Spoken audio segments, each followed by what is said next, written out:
Olá, boa tarde. Estamos à volta das nossas lives. Muito bom, muito bom. O Neto já está aqui a postos me ajudando. Está enxergando bem, Neto? Tá. Boa tarde. Que bom, Serginho também. Olha aí que legal. Tantos amigos, que bom. Hoje, super quarta, né? Duas lives, né? Acertar essa camisa aqui, né? Ó, o Géser entrou aqui, ó, tá vendo? Então vamos aqui, né?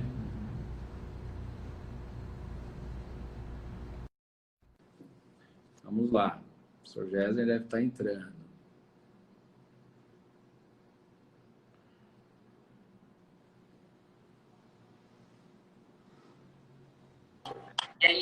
Ô, professor Géser, Grande professor querido. Fernando Passos, que prazer vê-lo. Tudo bom? Prazer é meu, muita alegria, viu?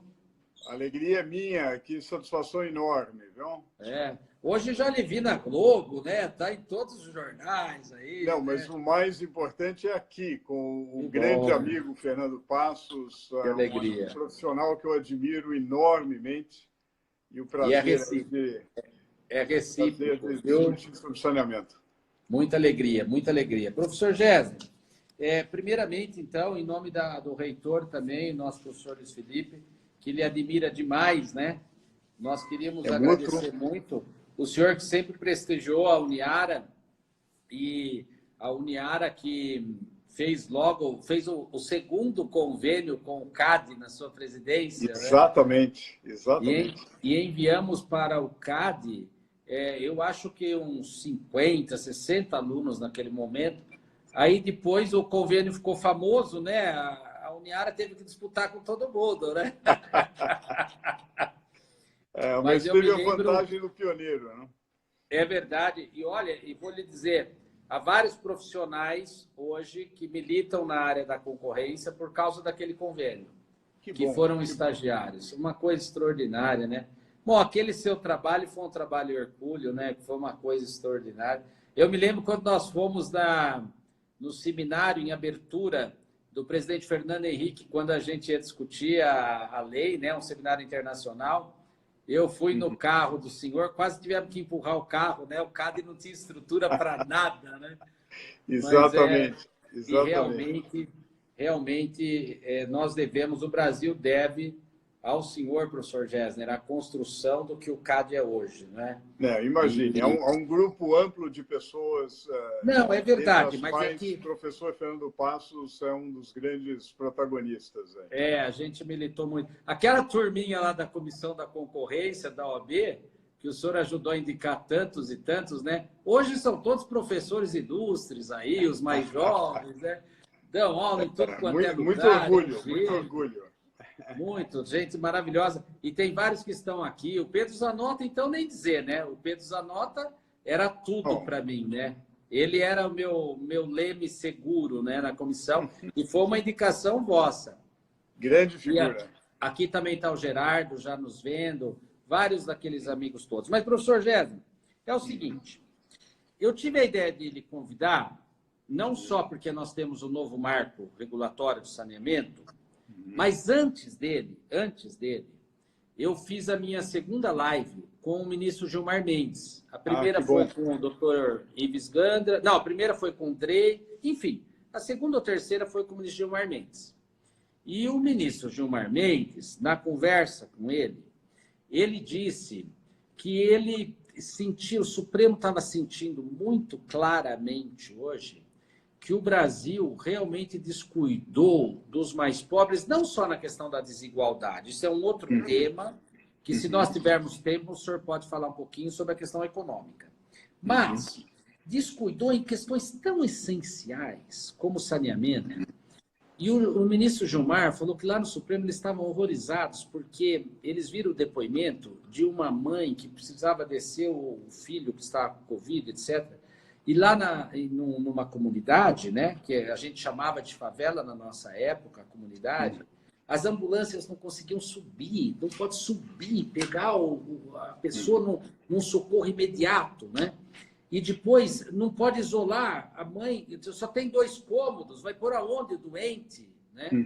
Então, nós descuidamos do saneamento, acima de tudo, e segundo, descuidamos da questão da habitação.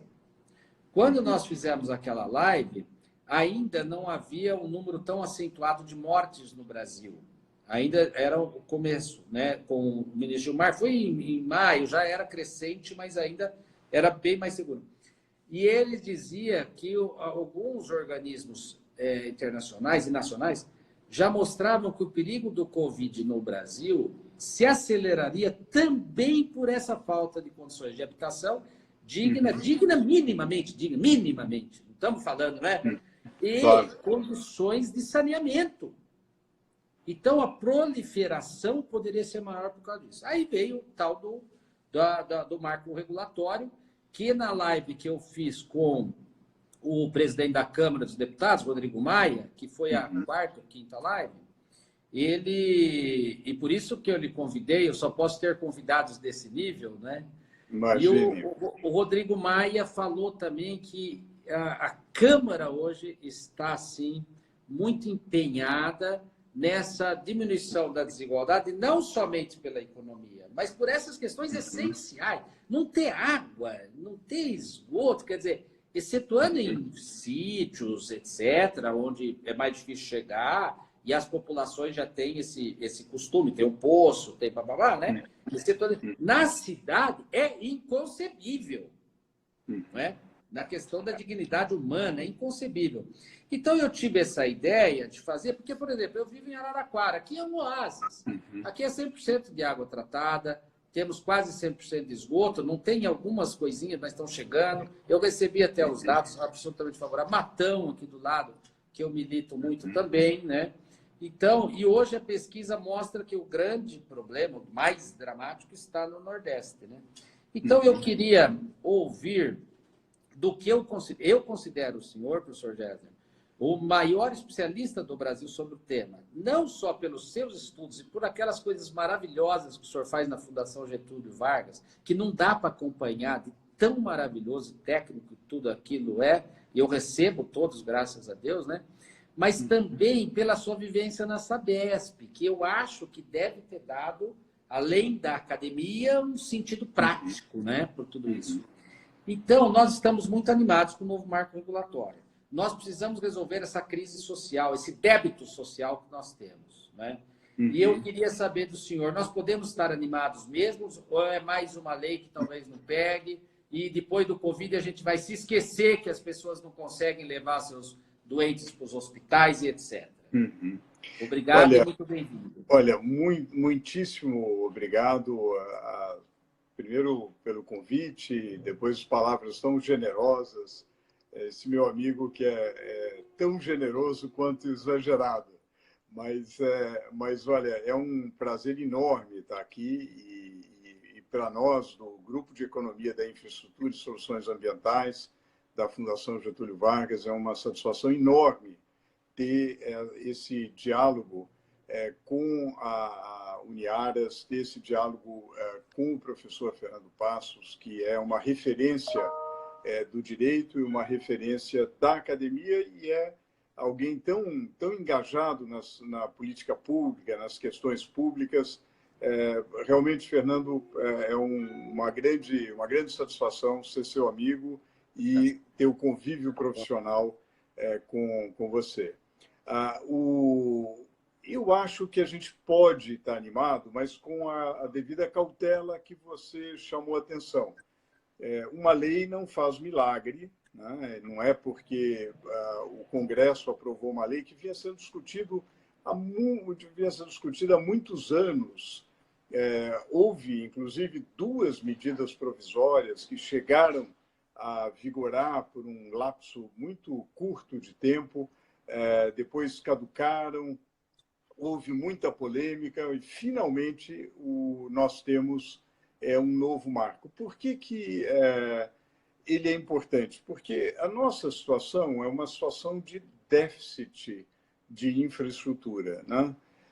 Eu queria chamar a atenção, se me permitir, Fernando, para o fato de que o Brasil, por uma razão histórica, antropológica, da nossa formação histórica, nós tivemos uma negligência muito grande com esse serviço de água e esgoto. É interessante que o saneamento só agora entrou no centro de debate. As pessoas, nas campanhas eleitorais, presidenciais, estaduais, municipais, era um tema relativamente esquecido. E mesmo a população não fazia uma ligação entre saneamento e saúde, entre saneamento e meio ambiente. Eu me lembro, Fernando, em uma das conferências da ONU para o meio ambiente, que a delegação brasileira estava preparando e nós fizemos algumas sugestões e discutir a água na reunião. E isso não entrou na agenda, né? Quer dizer, uma conferência sobre meio ambiente e a delegação brasileira não teve o cuidado de tratar do tema da água. Depois, alguns países na América Latina têm melhor esgotamento sanitário do que nós. Que países? Equador, Colômbia, México.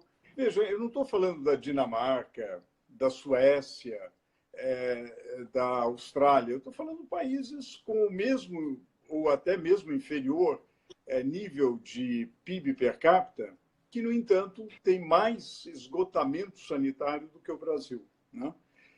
Quando a gente olha os grandes números, são assustadores. Hoje, o IBGE divulgou a pesquisa nacional de saneamento básico.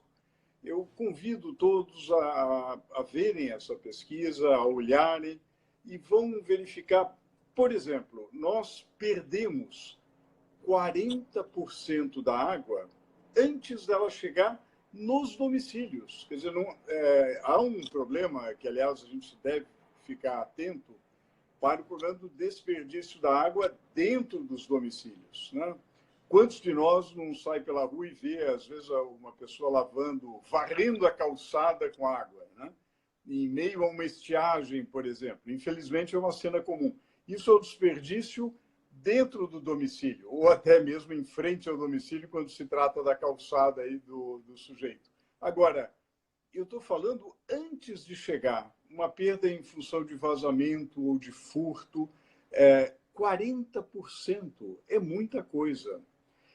Nós temos 9,6 milhões de domicílios que não recebem água tratada.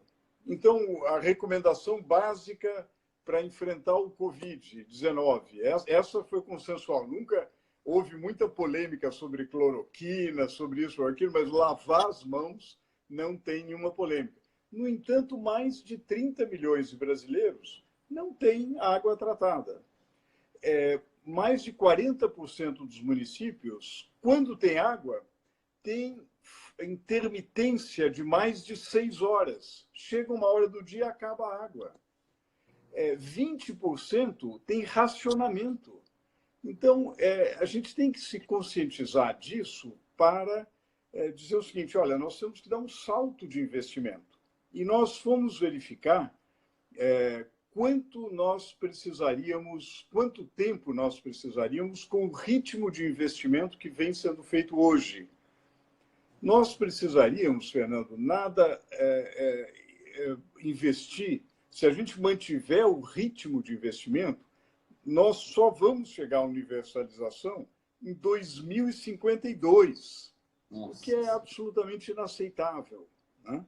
Então, são essas coisas que nos levam à conclusão que é preciso mais do que dobrar o nível de investimento. Mas hoje, os estados, os municípios, a própria União Federal estão com grande dificuldade de recursos, com grande rombo fiscal, né? Consequentemente, sem capacidade de investimento. Daí a necessidade de trazer o setor privado. A dificuldade de trazer o setor privado é que havia a figura do contrato de programa, que representava uma espécie de reserva de mercado. Quer dizer, a empresa estatal, tinha aquele serviço e não precisava fazer licitação. Então, o que o novo marco faz? Ele fala assim, não, olha, acabam os contratos de programa, agora precisa licitar. Então, há uma competição pelos mercados. Outro grande problema que inibia o investimento. Há muitas agências reguladoras. É bom que haja regulação, mas é bom não exagerar. Nós temos mais de 50 agências reguladoras no país.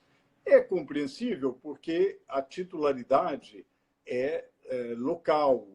Quando se trata de área metropolitana, é compartilhada. Aliás, um dos seus convidados, o ministro Gilmar Mendes, fez um voto a esse respeito, e a decisão do Supremo foi na direção de compartilhamento da titularidade do poder concedente nas áreas metropolitanas e poder local, municipal, quando não se trata de área metropolitana.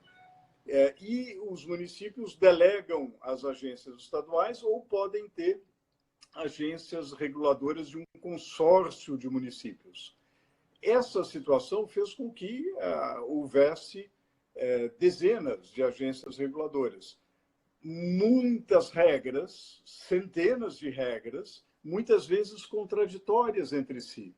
Algumas agências reguladoras são muito boas, outras agências nem tanto, e outras agências muito sujeitas ao poder político local. Então, é preciso que haja mais técnica, mais independência e normas padronizadas, uniformizadas. Daí o papel da Agência Nacional de Águas, da ANA, justamente que o novo marco atribui à ANA, cumbe à ANA, de fazer essas normas regulatórias, essa noção de supervisão regulatória.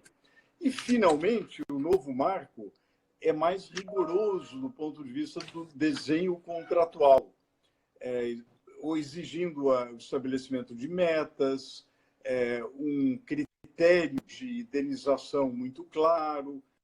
Tudo isso é necessário para que haja investimento, né? E é exatamente o que a gente precisa. Portanto, o novo marco, Fernando, voltando à sua pergunta, se há motivo para esperança. O novo marco é um tripé. Melhor regulação é um vértice, mais competição é outro vértice, mais eficiência é o último vértice. Tudo regido por segurança jurídica, que é a palavra-chave para o investimento. Então, atrair investimento. Para atrair investimento. Então, eu diria o seguinte, Fernando, há motivo para esperança, mas os nossos desejos só vão se concretizar se nós continuarmos vigilantes, se nós realmente implementarmos essa legislação e mobilidade para exigir de saneamento dignos de uma sociedade mais desenvolvida. Eu acho que daí nós teremos, no início da próxima década, índices menos vexatórios do que os atuais. Beleza, assim espero, né? Agora, professor Gessner, no caso, o senhor falou das agências regulatórias, dessa proliferação. Eu me lembro da minha dissertação do mestrado, né, que o senhor foi banca, né, junto com o Ives Gandra e o professor Paulo Colombo. E lá o professor Ives queria, inclusive, ele me perguntou, foi uma pergunta difícil para a minha época, né? Se as agências regulatórias poderiam criar tantas agências assim, porque, na verdade, para ele, a Constituição só criou 3, né?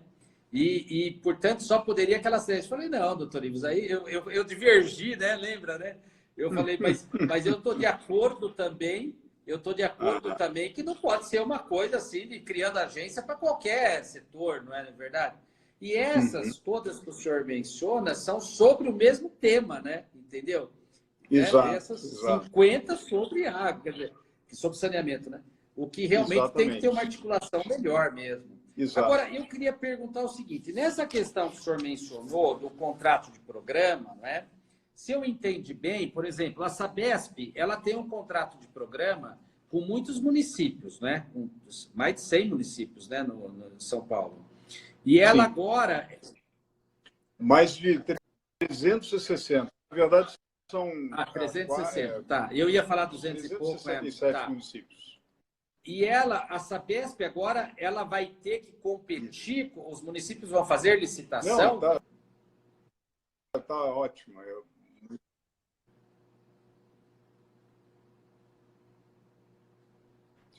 Que os contratos continuam válidos, continuam em vigor, apenas que quando eles vencerem, na data de vencimento, aí a empresa terá... Vai ser licitação.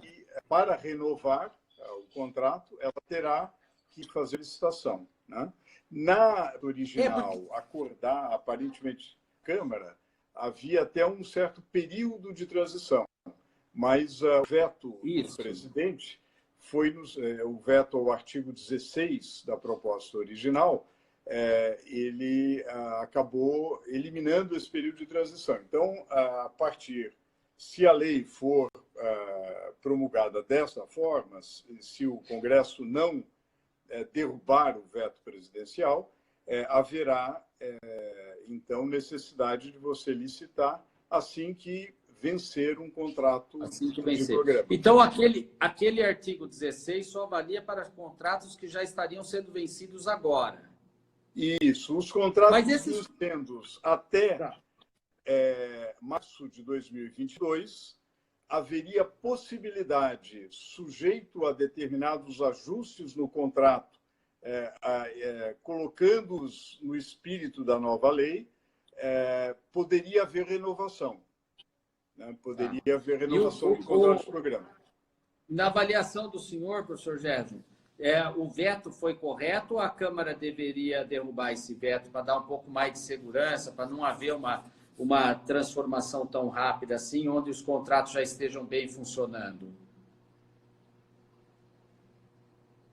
Olha, Fernando, estritamente técnico e analisando o que seria positivo do ponto de vista da competição pelo mercado, da atração de investimento, etc., eu acho que o veto do presidente está correto. Eu acho que ele está muito alinhado com o espírito do novo marco, né?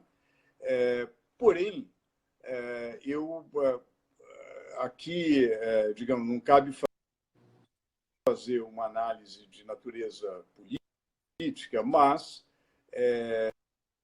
digamos, é muito importante para o sucesso do novo marco que haja todos os agentes no mercado, haja um acordo em torno do artigo 16.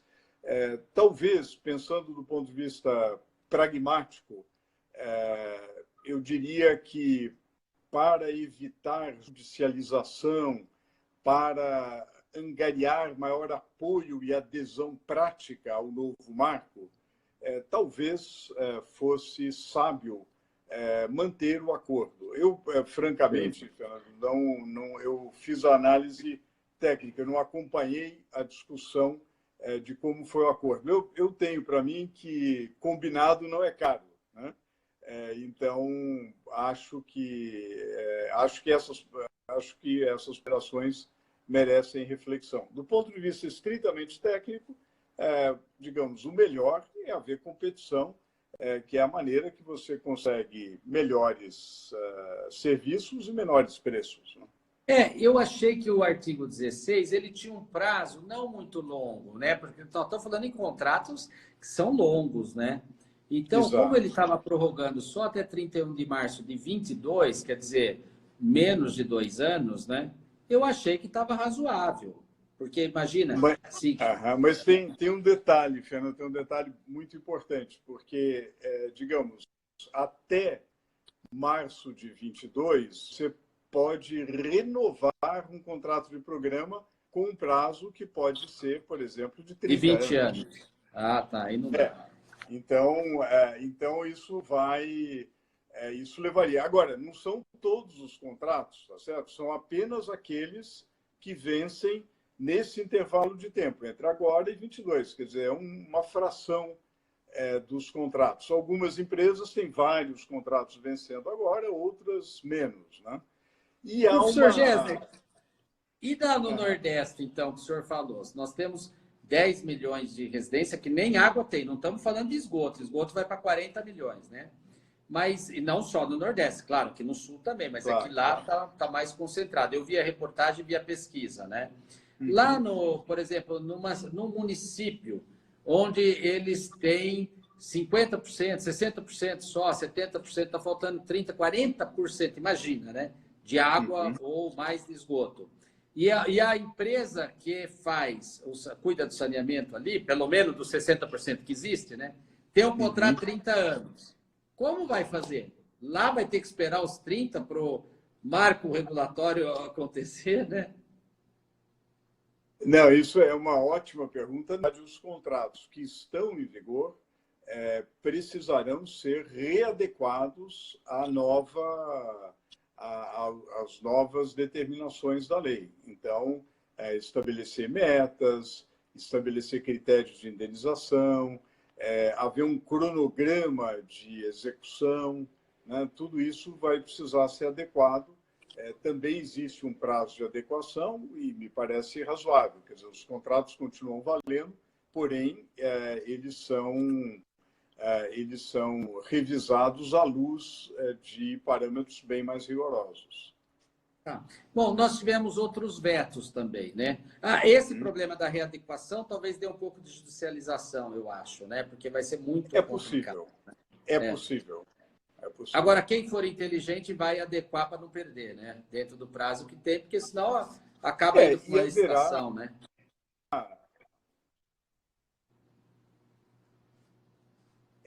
eu acho que é natural que haja uma pressão dos municípios para que as empresas realmente façam, porque isso significa metas claras, poder acompanhar o cronograma, né? Aí vem essa consciência da sociedade, que a sociedade está se dando conta do custo que é não ter bom saneamento, né? Aqui um exemplo simples, né? A gente tem aquela classificação por qualidade dos 100 maiores municípios por população do Instituto Trata Brasil. Até nós ajudamos o Trata Brasil nessa metodologia. Se a gente pega os 10 melhores municípios em saneamento, desses 100, do Brasileirão do Saneamento, tá certo?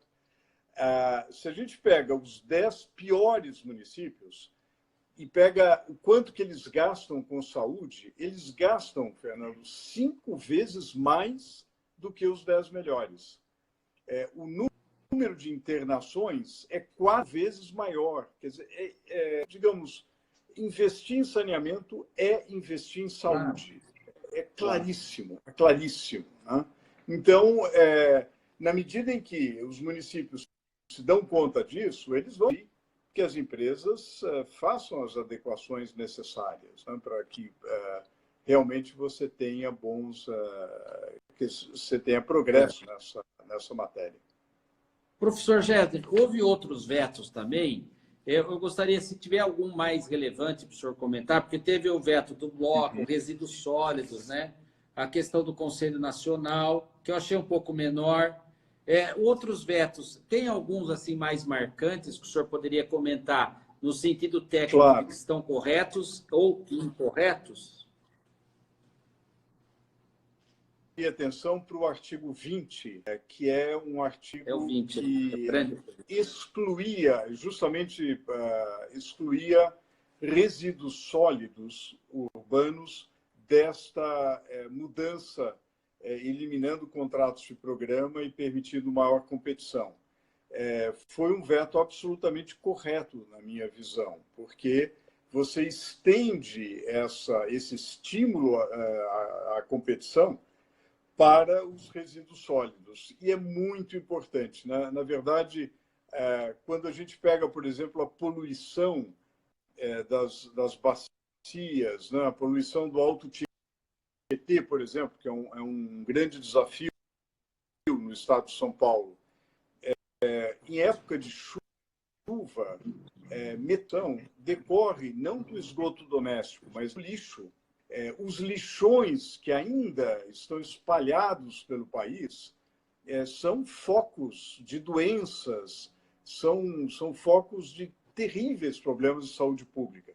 Então, nós temos que, ao mesmo tempo que atacar água e esgoto, atacar também o problema de resíduos sólidos. Então, também a necessidade de contratos de longo prazo, de investimento, de boa regulação e assim por diante. Acho que foi um veto correto nesse sentido. Agora, o marco trata também da questão do tratamento de esgoto, porque é uma terceira fase, né? A primeira fase é a água encanada, a segunda é coletar o esgoto, que tem 40 milhões que não tem coleta de esgoto, e depois é tratar o esgoto, que isso eu acho que metade do Brasil ainda não tem, né? Não chega, né? Nem a 30. Infelizmente, nós tratamos menos da metade do esgoto que nós geramos. Ou seja, mais da metade do esgoto que geramos, nós jogamos na natureza. É por isso, Fernando, que as nossas praias, a nossa orla, que é maravilhosa, não recebe tanto investimento na cadeia de turismo. É por isso que as nossas grandes capitais, que sempre têm cursos d'água maravilhosos, seja o Rio Pinheiros, Rio Tietê, seja a Lagoa Rodrigo de Freitas, seja a Baía da Guanabara, etc., estão poluídos. Quer dizer, ou nós tratamos o esgoto coletado, ou nós teremos esses problemas terríveis de degradação do ambiente, né, do meio ambiente. Então, é fundamental uma cidade ser, assim como apontava no início, como é Araraquara. 100% de água tratada, 100% de esgoto, ou seja, afastado dos domicílios, afastado das crianças, e 100% daquele esgoto coletado tratado, devolvido à natureza de forma amigável. Né? Por isso que é importante, muitas vezes, muitas pessoas falam assim, água, esgoto como coisas diferentes. Não, é o ciclo da água. Né? Tudo faz parte do mesmo ciclo. Nós temos que devolver a água com a mesma que nós retiramos. O saneamento, Fernando, pode ser um vetor da vocação ambiental do Brasil, porque nós podemos, e isso já existe, nós temos no estado de São Paulo um projeto, por exemplo, de água de reuso, que é o maior do hemisfério sul. Pegar o efluente do esgoto doméstico e criar água industrial, por exemplo, que vai suprir vários distritos industriais. Nós podemos pegar o lodo do esgoto e gerar fertilizante. Nós podemos pegar os gases do tratamento de esgoto e gerar energia térmica. As diferenças de cotas entre os mananciais e gerar energia hidrelétrica. A gente pode pegar o lodo do tratamento da água e gerar material de construção. Ou seja, um aproveitamento de resíduos em linha com a economia circular. E por que não estamos fazendo isso, ou estamos? Olha, nós estamos no caminho para isso. Na medida em que nós trazemos mais investimento, na medida em que nós introduzimos competição, em que nós estimulamos a competição e que fazemos bons contratos, por exemplo, permitindo que em parcerias público-privadas receitas acessórias sejam geradas no âmbito do projeto e que isso seja um estímulo ao investimento privado, nós podemos gerar incentivos a isso, a produzir fertilizante, água de reuso. Israel tem mais de 70% da oferta de água em água de reuso. A Austrália, a Espanha, são todos exemplos muito interessantes. E a gente pode caminhar muito. Desculpa. E mesmo para consumo humano. Eu até me lembro, houve uma discussão quando trabalhava na Sabesp, se a gente devia ou não trabalhar com água de reuso, etc. Eu fui num encontro internacional em Israel, bebi a água de reuso, mandei para todos os colaboradores e colegas, falei assim, nós precisamos investir nisso. E, de fato, a Sabesp, juntamente hoje com a BRK Ambiental, tem o Aquapolo Ambiental, que produz, posso estar enganado nos números, algo como 600 litros por segundo de água de reuso, que equivale, por exemplo, ao consumo de uma cidade de médio porte, uma cidade aí de 200, 300 mil habitantes. É interessante como nós podemos aproveitar muito mais os recursos que nós dispomos. Eu me lembro de um artigo do senhor nessa época, não sei se foi no Estadão, na Folha, dizendo assim, por mais que a nossa consciência possa ficar perturbada de achar que vamos tomar água do nosso esgoto, né? Esse poderá ser o futuro da água, né? O senhor escreveu uma frase mais ou menos assim, não foi? Não, e a verdade, Fernando, é o seguinte, que a gente precisa dar a concepção, com todo o respeito aos romanos da antiguidade, que foram buscar água lá longe, fizeram obras maravilhosas para trazer água para os centros urbanos. Mas eu acho que já se passou tempo suficiente para a gente encontrar novas fórmulas. Já se passou tempo suficiente para que a gente não precise buscar água cada vez, trazer para a cidade e degradar a cidade com esgoto. Nós precisamos reaproveitar na linha da economia circular. Quer dizer, quanto menos resíduo nós tivermos, quanto mais nós reaproveitarmos, a economia será mais eficiente, né? E nós teremos melhores condições.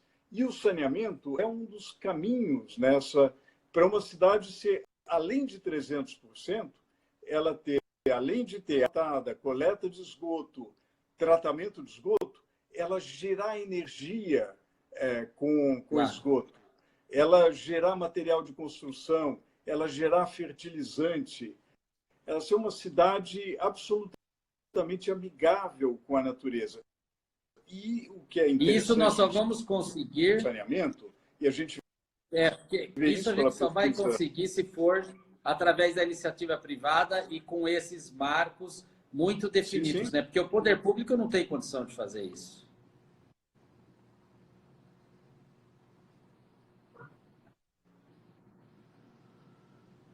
Fernando, em princípio, uma empresa também pode fazer. Quer dizer, eu acho que o fundamental é governança, é transparência. A nova lei das estatais, que foi aprovada no governo, é um avanço. Eu acho que tem hoje uma governança, né? A obrigatoriedade dos comitês de auditoria, a maior transparência, qualificação técnica, etc. A Sabesp, em São Paulo, por exemplo, a Copanas, a Sanepar no Paraná, a Corsan, no Rio Grande do Sul, são empresas que também têm gente muito qualificada, técnicos de qualidade, e uma empresa estatal também pode. Eu acho que o mais importante é gestão, planejamento e boa regulação, para realmente a coisa funcionar. Agora, do ponto de vista prático, a empresa privada tem menos amarras, tem mais o drive comercial, tem mais condições mesmo de introduzir inovações. E a parceria público-privada também pode ser uma solução interessante. Então, eu diria que eu não colocaria só a empresa privada, só a pública. Eu diria o seguinte, não vamos ficar discutindo público, privado, vamos fazer, né? Vamos garantir a boa governança para que seja possível dar esse salto de investimento, esse salto para uma sociedade civilizada, né? É aquela frase, é um clichê do Vargas Llosa, que fala assim, olha, não é internet, não é empreendimento espacial, civilização é privada, né? Então, é isso que o Brasil precisa ter, os serviços básicos para a população, para a saúde, meio ambiente, educação, etc. Claro. Professor Gessner, antes do senhor, umas 3 ou 4 lives atrás, nós iniciamos umas lives só tratando das questões sociais. E a primeira palestrante foi a doutora Carla Rister, que ela é juíza federal, e ela lembra muito do senhor, ela fez menção a isso, inclusive, porque ela era da AJUF, quando o senhor estava nessa do CAD, sim. e discutiu muito aqueles convênios, né, do CAD com a AJUF. E ela está estudando essa questão também da miséria, da pobreza, do combate à miséria, da pobreza, e tudo isso em universidades estrangeiras, né? Então, ela nos trouxe esses estudos, ela tem livros já publicados sobre isso, e ela achou muito interessante nós incluirmos também a questão do saneamento nessa discussão, porque isso é diminuir também a distância, né, entre ricos e pobres, né? Então, Claro. a doutora Carla, eu tenho conversado muito com ela sobre isso, que ela é professora na Uniara hoje. E ela mandou um grande abraço ao senhor, e ela está estudando essa questão, inclusive nas universidades da Europa. Ela vai, todo ano, ela passa um período lá fazendo esses estudos, né? Mas, professor Gés, entra um problema. Bom, agradeço muito. Eu queria lhe perguntar o seguinte: duas coisinhas rápidas, apesar que nós temos ainda 17 minutos. O senhor acha que nós vamos ter novas privatizações ou uma onda de privatização para quem ainda tem as autarquias, como, por exemplo, Araraquara é autarquia ainda, Matão já privatizou, etc., né? O senhor acha que o marco regulatório vai levar para uma onda de privatizações? Eu já entendi do senhor que isso não é necessário. A opção é de cada ente, né? Mas o senhor acha que vai levar para uma onda de privatização? É uma pergunta. E segundo, eu vi uma crítica do marco regulatório de que o problema é o seguinte: água é um problema que a população consome mesmo, e é um preço que ela tem que pagar. Há um temor, e os prefeitos, então, porque como em geral são os prefeitos que cuidam da água, eles não conseguem subir muito a água, nem quando precisam, ou por má gestão, porque a população está atenta ali, porque todo mês tem que pagar aquilo, né? É diferente do imposto que você pode sonegar. A água você não pode, você tem que pagar se você consumiu. E hoje corta, né? Corta. O judiciário tentou dizer que não era para cortar, mas acabou essa história. Bom, muito bem. A pergunta é: se passarmos isso somente para a iniciativa privada, eu sei que as agências podem regular tudo isso, nós já discutimos isso amplamente, né? O senhor acha que haverá um aumento de preço para o consumidor? Para que essa universalização também ocorra? Olha, as duas questões, Fernando, como sempre, muito boas e muito fulcrais, né? Primeiro, em relação à onda de privatização. Eu não acho que ocorrerá uma onda de privatização, no sentido clássico de uma empresa estatal se transformar em uma empresa privada, haver uma venda da estatal e aquisição por um privado. Pode ocorrer, houve um anúncio dessa intenção, por exemplo, em relação à Copasa. Não há muita coisa desenvolvida, mas o governador de Minas falou que tinha a intenção de privatizar a Copasa. É possível, mas eu, francamente, não acho que deve ocorrer, porque esse é um processo longo, complexo, que envolve due diligence, que envolve uma série de adequações contratuais complexas, né? Que nós estamos... o nosso problema é um problema de investimento. Nós queremos falar, olha, aquele bairro não tem coleta, nós queremos fazer. Mais um sistema de tratamento de esgoto precisa ser construído. Para fazer isso, me parece que parcerias público-privadas são muito adequadas, onde mantém-se a empresa pública ou a autarquia e há um parceiro privado e com um contrato de parceria público-privado, uma concessão administrativa ou uma concessão comum, pode haver o serviço por aquele período. Eu acho que ocorrerão várias concessões e parcerias público-privadas. É o que nós estamos assistindo hoje, quando a gente olha os projetos que estão na mesa, e hoje existe mais ou menos 50 bilhões de reais de investimento em projetos que estão ou decolando, por exemplo, na região metropolitana de Porto Alegre, uma parceria público-privada da Corsan, ou na região metropolitana de Maceió, num projeto modelado pelo BNDES, ou na concessão dos serviços da SEDAI, em 4 áreas nas quais foram divididos, o estado do Rio de Janeiro foi dividido. Se nós considerarmos os projetos que estão na mesa, ou são concessões administrativas. Isso é que me parece o mais razoável, provavelmente é o que vai prevalecer. A segunda pergunta, em relação à tarifa, ao preço da água, né? Eu 3 considerações. Primeiro, projetos bem estruturados, como esse que foi modelado pelo BNDES para o Rio de Janeiro, ou também pelo BNDES para Maceió, ou para o Acre, ou para o Amapá, nestes projetos, em todos eles não há aumento de tarifa. Eles são modelados mantendo a tarifa e tornando o serviço mais eficiente, né? Portanto, não há aumento de tarifa. Isso não quer dizer que em nenhum projeto haverá aumento de tarifa, mas, em geral, não há necessidade de aumento de tarifa. Segundo aspecto muito importante, há um grande espaço para utilizar a tarifa social, para aquela parcela da população que não pode pagar, ter a tarifa social. Infelizmente, os estudos demonstram que isso não vem sendo utilizado da melhor maneira. Nós podemos explorar muito mais isso nesse aspecto. Terceiro e último ponto. Na prática, eu diria que hoje o pobre no Brasil paga caro pela água, pela falta de água.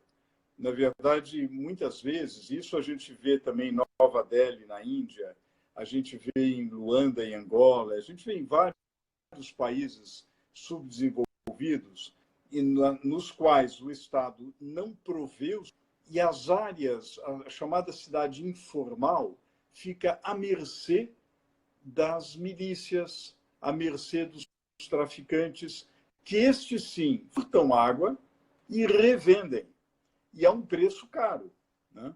Então, eu acho que é fundamental reconquistar a cidade clandestina, a cidade informal, reconquistar através de um gasto de plantação social, né? Na qual a população paga. É muito importante pagar.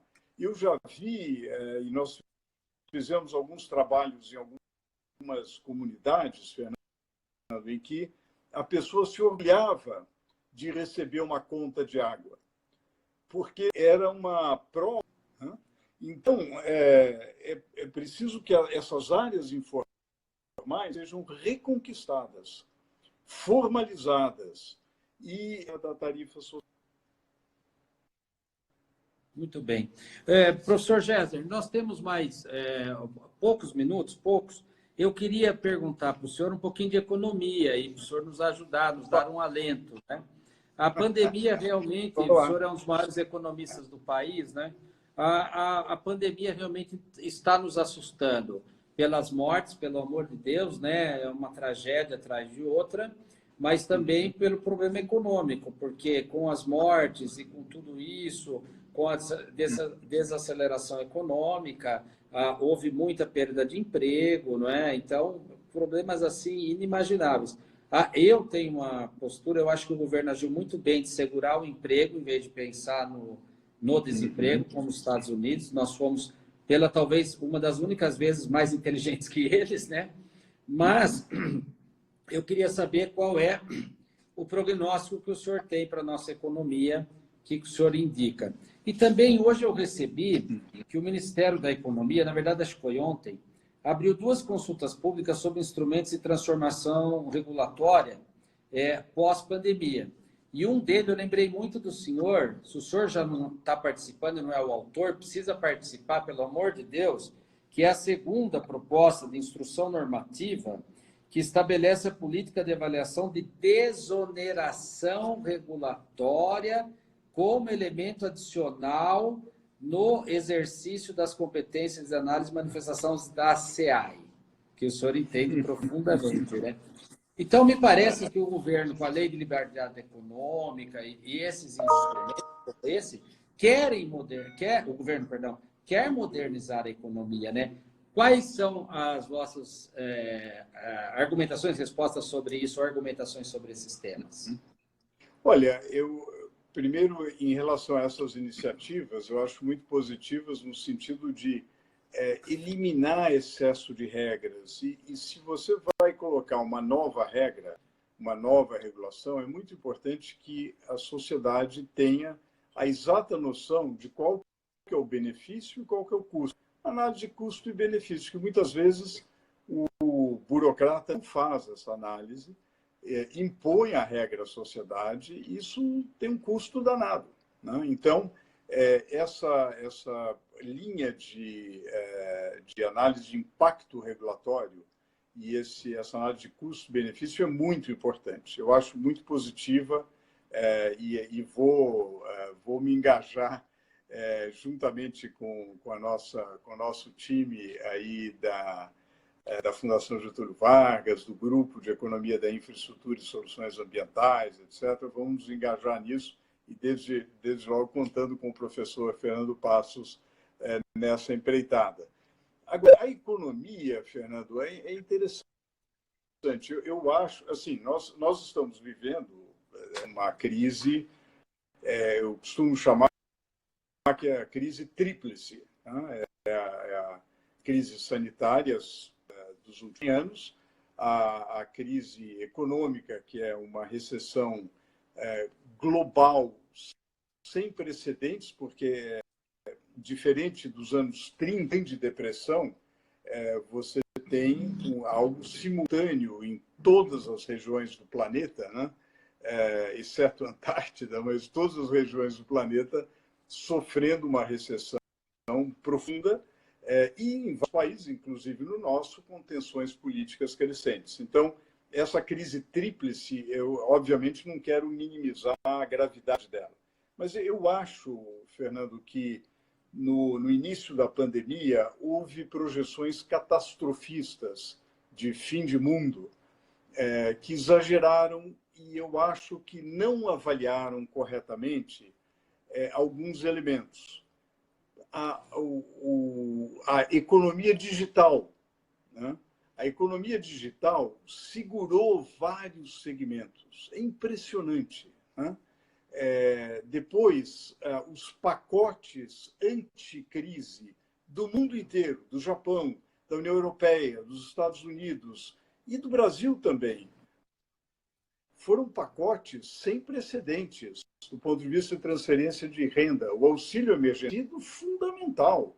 A antiga medida provisória, agora transformada em lei, a 936, de proteção de emprego, o crédito a pequenas e médias empresas, que demorou para sair, mas acabou saindo. Esse conjunto de coisas e o teletrabalho, Fernando, o teletrabalho, o IPEA mostra que 25 ocupações são passíveis de teletrabalho.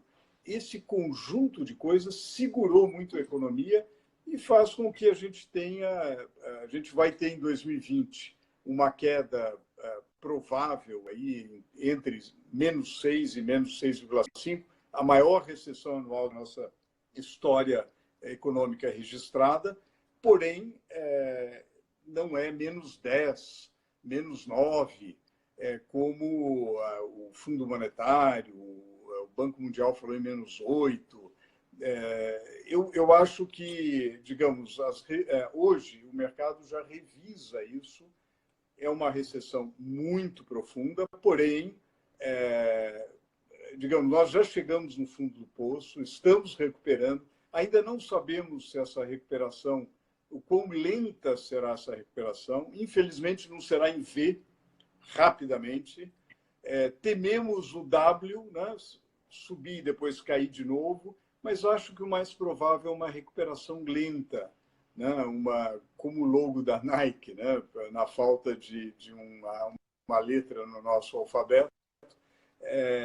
Eu acho que a gente crescer em 2021, crescer em 2022, mas a retomada da economia sustentada depende do investimento, e o saneamento é fundamental nesse aspecto.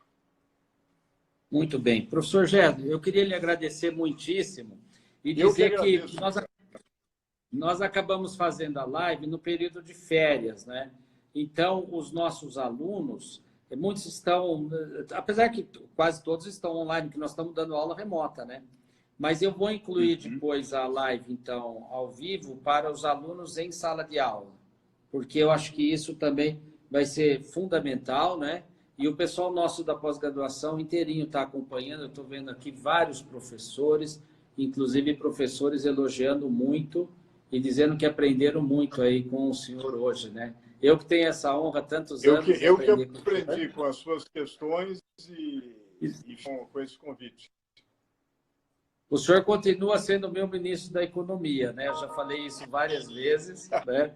E já falei que quando o presidente Temer teve que trocar o presidente da Petrobras, é óbvio, né? Eu enviei uma mensagem para o presidente Temer que tinha que ser o senhor o presidente da Petrobras, que era o único homem que eu acho que salvaria a Petrobras no Brasil, né? Eu continuo na minha campanha e vai dar certo. Generosidade do amigo. Não, apesar que o que o senhor faz no mundo acadêmico e empresarial, atuando e fazendo esses grandes projetos, todos os grandes projetos de saneamento do Brasil, a sua equipe que é extraordinária, um melhor que o outro, né? Tem dois amigos de turma meu que eu sei que trabalham com o senhor, o Garbellini e também a Lúcia. Grandes figuras. Grandes. E eu conheço a estrutura do senhor aí, é uma coisa, é um melhor que o outro, pelo amor de Deus, né? Então, efetivamente, o senhor, se Deus quiser, vai longe, porque o senhor, professor Gésner, tem espírito público. O senhor é um homem privado, do mundo privado, mas que tem espírito público, que é o melhor para o país. Então, é isso que eu me orgulho de ter o título de ser seu amigo, da sua família, né? Da glória dos meninos, apesar que vocês são São Paulinos, né? Eu sou corintiano, hoje começa a nossa dificuldade no mundo, né? Tava tão bom não ver o Corinthians jogar, porque não estamos muito animados, né? Mas, enfim. Professor Gésner, hoje eu vou ter, a primeira vez, tem duas lives no mesmo dia. Nós vamos ter uma live depois com o cardeal do Rio de Janeiro, Dom Orani Tempesta, que faz um trabalho maravilhoso na questão das comunidades, né? E junto aos mais pobres. Também vamos discutir a solidariedade às 21 horas. E agora, terminando aqui, daqui uns 5 minutos no máximo, eu faço o sorteio, que é pela internet também, do livro que o senhor gentilmente nos ofereceu, Desafios da Infraestrutura no Brasil. Depois eu passo para a senhora Zenaide, nossa querida Zenaide, que há tantos anos me acompanha e eu tenho tanto... Ela me trata tão bem, né? Que ela passe depois, eu passo o endereço para ela me enviar o livro. Que bom, gente com o maior prazer. Enviar para o vencedor. Tá bom? Muito obrigado por tudo. Muito obrigado, Fernando. Olha, suas palavras muito generosas.